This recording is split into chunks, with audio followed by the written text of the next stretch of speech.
This is Mami Wata, and Mami Wata is from the Ifa faith in West Africa.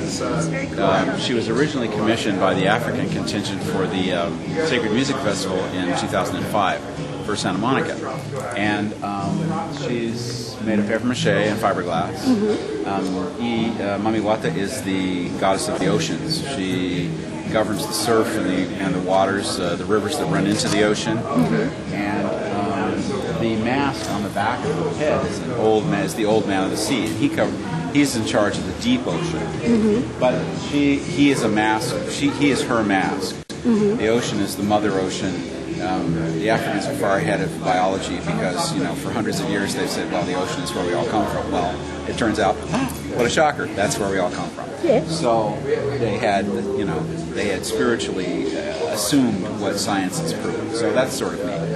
And this is just sort of a representational altar. It's not actually a real altar for Mami Wata because this is an inappropriate environment for that to happen.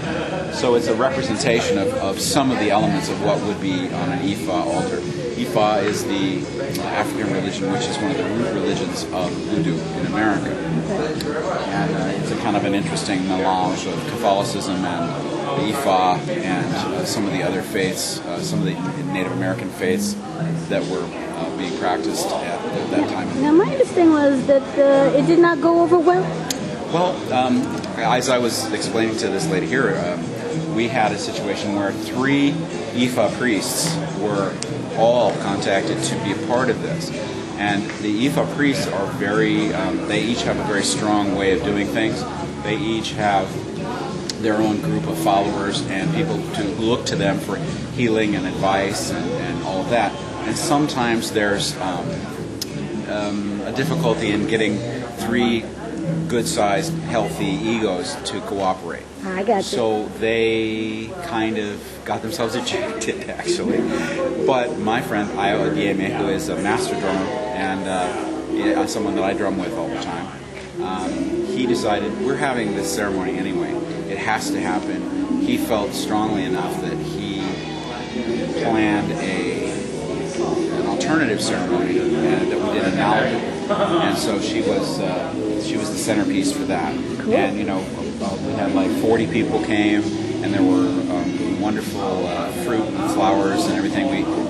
People swam out into the surf and offered the fruit into the surf, and it was really a wonderful ceremony. Unfortunately, it was so windy that I couldn't wear her. She's actually an Uber marionette, which I would wear, and her arms are like this.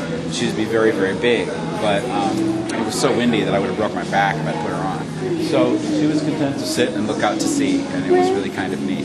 And we have a document book which explains how that was done with some of our other photography as well. Cool. So that's what Mami Wata is all about.